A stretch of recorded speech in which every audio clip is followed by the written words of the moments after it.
Hello breaking news చూస్తున్నారు. పంచాయతీ ఎన్నికల reservations పూర్తయ్యాయి. ఎన్నికల సంఘానికి వివరాలు సమర్పించింది ప్రభుత్వం. ఎన్నికలకు సిద్ధంగా ఉన్నామంటోంది రాష్ట్ర ప్రభుత్వం. అన్ని జిల్లాల కలెక్టర్లు సమర్పించిన సర్పంచ్ వార్డు సభ్యుల గెజిట్ను స్టేట్ ఎలక్షన్ కమిషన్కి సమర్పించింది ప్రభుత్వం.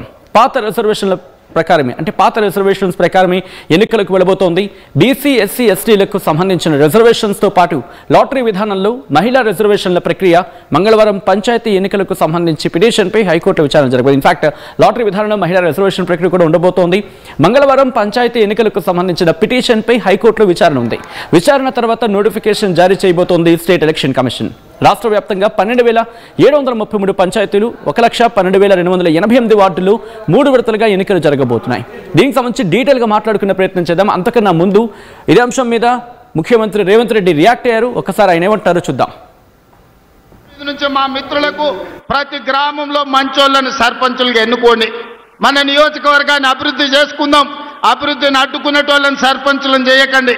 అభివృద్ధికి సహకరించి నా దగ్గర వచ్చి కూర్చొని ఏమి కావాలనో అడిగి గ్రామంలో ఇంటింటికి సంక్షేమ పథకాలను అందించడమే కాకుండా ప్రతి గ్రామానికి రోడ్డు ఉండాలి, గుడి ఉండాలి, బడి ఉండాలి, తాగడానికి నీళ్ళ ట్యాంక్ ఉండాలి, ప్రతి పేదవాడికి ఇందిరమ్మ ఇల్లు అందాలి, ప్రతి పేద అక్కకు చెల్లెకు ఈనాడు మనం పెడుతున్న సారే చీర ఆడబిడ్డలకు చేరాలి.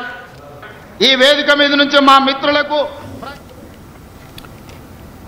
పూర్తి డీటెయిల్స్ అందించేందుకు మా ప్రతినిధి మధు సిద్ధంగా ఉన్నారు. మధు, ఇటు స్టేట్ ఎలక్షన్ కమిషన్కి సంబంధించి రేపు అనౌన్స్మెంట్ ఇచ్చే అవకాశం క్లియర్ కట్గా ఉందని అనుకోవచ్చు ఇక్కడ. సో ఎటువంటి వ్యూహాలు ఉన్నాయి పార్టీలకు సంబంధించి? ఎగ్జాక్ట్లీ, అంటే ఆల్రెడీ మనం చూస్తూ ఉన్నాం రిజర్వేషన్ కి సంబంధించినటువంటి అంశంలో చట్టబద్ధంగా ఇవ్వలేకపోతున్నందున పార్టీ పరంగా సర్పంచ్ ఎన్నికలు రిజర్వేషన్ ఇచ్చి ముందుకు వెళ్లాలనేటువంటి కాంగ్రెస్ పార్టీ నిర్ణయం తీసుకుంది. ఎందుకంటే పార్టీ గుర్తు ఉండదు, దానికి సంబంధించి కాస్త సందిగ్ధత ఉంది. కానీ జెడ్పీటీసీ, ఎంపీటీసీకి సంబంధించిన ఎన్నికలు మాత్రం పార్టీ గుర్తుతో ఉంటుంది. అంటే పార్టీ బీఫామ్ ఇస్తుంది. పార్టీ బీఫామ్ మీద అభ్యర్థులు పోటీ చేస్తారు. అక్కడ పార్టీ నుంచి కాకుండా ఇచ్చేటువంటి రిజర్వేషన్ పైన ఒక స్పష్టత వచ్చేటువంటి అవకాశం ఉంది. సో అప్పటి వరకు జెడ్పీటీసీ, ఎంపీటీసీ సంబంధించిన ఎన్నికల కోసం వేచి చూసే ధోరణి కాంగ్రెస్ ప్రభుత్వం ఉంది.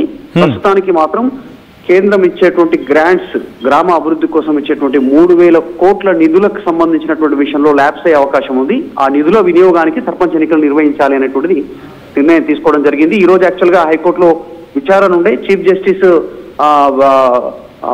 హాలిడేలో ఉన్నారు. ఆయన బెంచ్ పైన లేనందున, అందుబాటులో లేనందున విచారణ కాలేదు. రేపు దీనిపైన పూర్తి విచారణ వస్తుంది. రేపు విచారణ జరిగిన తర్వాత పూర్తి స్థాయిలో నోటిఫికేషన్ వచ్చే అవకాశం ఉంది. రేపు హైకోర్టులో విచారణ కాగానే సాయంత్రంలోగా ఎన్నికల కమిషన్ పూర్తి స్థాయిలో నోటిఫికేషన్ ఇచ్చేటువంటి అవకాశం ఉంది. ఈ రోజు ముఖ్యమంత్రి కొడంగల్లో ఒక సమావేశంలో మాట్లాడుతూ కూడా క్లారిటీ ఇచ్చే ప్రయత్నం చేస్తారు. 2 రోజుల్లోనే ఎన్నికల నోటిఫికేషన్ రానుంది స్థానిక సంస్థలకు అనేటువంటి అంశానికి క్లారిటీ ఇచ్చారు. ఎస్సీ, ఎస్టీ, బీసీలతో పాటు ఎస్సీ, ఎస్టీ, బీసీలు గత ప్రభుత్వంలో 2018 సంవత్సరంలో ఏ రకంగా అయితే రిజర్వేషన్ అమలైందో అదే రిజర్వేషన్ చట్టబద్ధంగా అమలయ్యే అవకాశం ఉంది. 23% బీసీలకు ఉంది. దాంట్లో ఇప్పుడు పైన ఒక 60% వరకు కాంగ్రెస్ ఇస్తానంటుంది. కాబట్టి లెక్కేసుకుంటే ఇంకొక 37% అదనంగా పైనుంచి కాంగ్రెస్ పార్టీ అభ్యర్థులకు మద్దతు తెలిపేటువంటి అవకాశం ఉంది. కాకపోతే ఇక పార్టీ గుర్తు లేదు. గుర్తు లేనందువల్ల కాస్త సందిగ్ధత కొనసాగుతుంది. బీసీ సంఘాల నుంచి, ప్రతిపక్షాల నుంచి బీసీలను కాంగ్రెస్ పార్టీ మోసం చేస్తుంది అనేటువంటి ఒక విమర్శలు వాళ్ళు పెద్ద ఎత్తున వేస్తా ఉన్నారు. ఎగ్జాక్ట్లీ రేపు లేదా ఎల్లుండి ఒక కార్యాచరణకు బీసీ సంఘాలు టు బీఆర్ఎస్ పార్టీ పెద్ద ఎత్తున సిద్ధమవుతా ఉన్నాయి. తెలంగాణ ఉద్యమం ఎట్లయితే పీక్స్ కి తీసుకెళ్లామో బీసీ ఉద్యమాన్ని కూడా పీక్స్ కి తీసుకెళ్తాం అనేటువంటిది ఈ బీసీ సంఘాలు ప్లస్ బీఆర్ఎస్ పార్టీ చెప్తా ఉంది. దాని కార్యాచరణ సిద్ధం చేస్తా ఉంది. కానీ ఇటు ఎన్నికల కమిషన్ మాత్రం సమాయత్తం ఉంది. ఆల్రెడీ ఇప్పటికే మన ఓటర్ నమోదు ప్రక్రియ కానీ దానికి సంబంధించిన సవరణల విషయంలో కానీ క్లారిటీ ఇచ్చారు. క్షేత్రస్థాయిలో జెడ్పీటీసీలు, ఎంపీటీసీల ఆధ్వర్యంలో వాటికి సంబంధించిన ఏర్పాట్లు ఓకే చేసి కలెక్టర్లు కూడా ఓకే చేస్తా ఉన్నారు. ఎప్పటికప్పుడు ఆ నివేదికలను ఎన్నికల కమిషన్కి అందిస్తా ఉన్నారు. క్లారిటీగా ఉంది. అంతా సంసిద్ధతతో ఉంది ఎన్నికల కమిషన్ ఎన్నికలు నిర్వహించడానికి. సిబ్బంది ఎంత మేర సిబ్బంది అవసరమవుతారో, ఏమేమి ఏర్పాట్లు చేయాల్సి ఉంటుంది, వీటన్నిటిపైన క్లారిటీగా ఉంది ఎన్నికల కమిషన్. సో రేపు లేదంటే ఎల్లుండి లోపల ఎన్నికల కమిషన్ పూర్తి స్థాయి నోటిఫికేషన్ ఇచ్చేటువంటి సిచ్యువేషన్ అయితే చాలా స్పష్టంగా అనిపిస్తుంది. ముఖ్యమంత్రి కూడా అదే మాట్లాడారు. మొత్తం 3 విడతల్లో సర్పంచ్ ఎన్నికలు నిర్వహించడానికి రాష్ట్ర ప్రభుత్వం ఎన్నికల కమిషన్ సిద్ధమవుతా ఉంది. దాంట్లో మొదటి దఫా, 2వ దఫా, 3వ దఫాల మొత్తం కేవలం వారం రోజుల్లోనే స్థానిక సంస్థల ఎన్నికలు, సర్పంచ్ ఎన్నికలు నిర్వహించాలనేటువంటిది దాదాపు నిర్ణయం తీసుకోవడం జరిగింది. రేపు హైకోర్టులో విచారణ ఆ పాయింట్కి రాబోతుంది. అంటే రేపు కోర్టులో విచారణ వచ్చిన తర్వాత క్లారిటీ వచ్చిన తర్వాత స్టేట్ ఎలక్షన్ కమిషన్ ఎన్నికల తేదీలను ఖరారు చేసే అవకాశం కనిపిస్తోందా, లేకపోతే ఎటువంటి అంటే ఎటువంటి ఇన్ఫాక్ట్ ఎప్పుడే అనౌన్స్ చేసే అవకాశం ఉంది?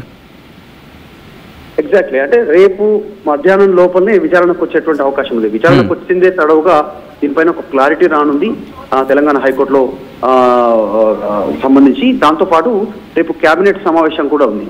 ఆ సమావేశంలో కూడా కీలక డిసిషన్ తీసుకోవాలని ప్రభుత్వం భావిస్తా ఉంది.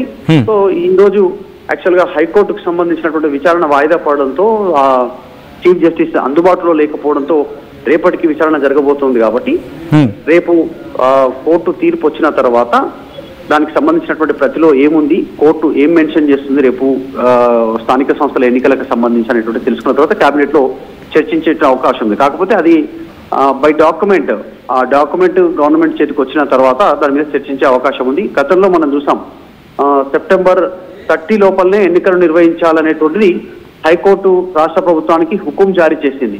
కాకపోతే దాంట్లో చట్టబద్ధత కోసం పోరాడుతున్నాం, గవర్నర్ దగ్గర ఒక అమెండ్మెంట్, ఒక బిల్లు, తర్వాత రాష్ట్రపతి దగ్గర 2 బిల్స్ పెండింగ్ ఉన్నాయి అనేటువంటిది ప్రభుత్వం చెప్పే ప్రయత్నం చేసింది, వివరించే ప్రయత్నం చేసింది ఏజీ అడ్వకేట్ జనరల్ ద్వారా ప్రభుత్వ సంబంధించినటువంటివి. సో ఇప్పుడు ప్రస్తుతానికి స్థానిక సంస్థల ఎన్నికలకు పోతా ఉన్నారు. పాత రిజర్వేషన్లనే కంటిన్యూ చేయాలని హైకోర్టు సూచించింది, కొట్టివేసింది. అంటే 50% క్యాప్ దాటొద్దు అనేటువంటిది. సో ఆ స్లాబ్ ఎత్తివేయడానికి లేదు గతంలో సుప్రీంకోర్టు ఇచ్చినటువంటి తీర్పుల నేపథ్యంలో. కాబట్టి 50% మించి రిజర్వేషన్ ఉండొద్దంటే ఎస్సీ, ఎస్టీ, బీసీ అంతా కలుపుకొని 50% లోపలే ఉండాలి. అదే డెడికేషన్ కమిషన్ రాష్ట్ర ప్రభుత్వం సూచిస్తే వాళ్ళు అదే సూచన 50% మించే నివేదిక ఇచ్చారు. అదే నివేదికతో రాష్ట్ర ప్రభుత్వం రిజర్వేషన్లను కేటాయించడానికి నిర్ణయం తీసుకోవడం జరిగింది. మొన్న ఇచ్చినటువంటి రిజర్వేషన్లో కాస్త గందరగోళం ఉండే, మొన్న అంత ముందుకు ఇచ్చినటువంటి రిజర్వేషన్లో ఇప్పుడు ఆ రిజర్వేషన్లను కూడా సవరించే ప్రయత్నం జరుగుతుంది. దానిలో భాగంగా స్థానికంగా అందిన సమాచారం మేరకు ఎన్నికల కమిషన్కి అందిస్తున్నారు. పూర్తి స్థాయి ఎన్నికల నోటిఫికేషన్ ఎన్నికల కమిషన్ ఇచ్చేటువంటి అవకాశం ఉంది. రేపు హైకోర్టు విచారణ, కేబినెట్ లో నిర్ణయం, తర్వాత ఇది చకచకా జరిగిపోయే అవకాశం అయితే చాలా స్పష్టంగా కనిపిస్తుంది. సో మొత్తానికి స్థానిక సంస్థల ఎన్నికలకు అడ్డంకులని రేపు తొలగిపోయే అవకాశం కనిపిస్తా ఉంది. రైట్ మధు, మొత్తంగా అయితే మాత్రం పంచాయతీ ఎన్నికల రిజర్వేషన్లు పూర్తయ్యాయి. ఎన్నికల సంఘానికి డీటెయిల్స్ని, ఆ వివరాలను సమర్పించింది ప్రభుత్వం. ఎన్నికలకు సిద్ధంగా ఉన్నామంటోంది ప్రభుత్వం. అన్ని జిల్లాల కలెక్టర్లు సమర్పించిన సర్పంచ్, వార్డు సభ్యుల గెజెట్ను స్టేట్ ఎలక్షన్ కమిషన్కి సమర్పించింది ప్రభుత్వం. పాత రిజర్వేషన్ల ప్రకారమే ఎన్నికలకు వెళ్లబోతున్నట్టుగా తెలుస్తోంది. బీసీ ఎస్సీ ఎస్టీలకు సంబంధించిన రిజర్వేషన్తో పాటు లాటరీ విధానంలో మహిళా రిజర్వేషన్ల ప్రక్రియ ఉండబోతోంది. మంగళవారం పంచాయతీ ఎన్నికలకు సంబంధించిన పిటిషన్పై హైకోర్టులో విచారణ జరగబోతుంది. విచారణ తర్వాత నోటిఫికేషన్ జారీ చేయబోతుంది స్టేట్ ఎలక్షన్ కమిషన్. రాష్ట్ర వ్యాప్తంగా 12,733 పంచాయతీలు, 1,12,288 వార్డుల్లో 3 విడతలుగా ఎన్నికలు జరగబోతున్నట్టుగా తెలుస్తోంది. చరిత్ర సృష్టించినోడు ఇప్పుడు ఆ చరిత్రని తిరగరాయబోతున్నాడు. అబద్ధాల గోడల్ని బద్దలు కొట్టి నిజాలను రాగా మీ ముందుంచబోతున్నాడు.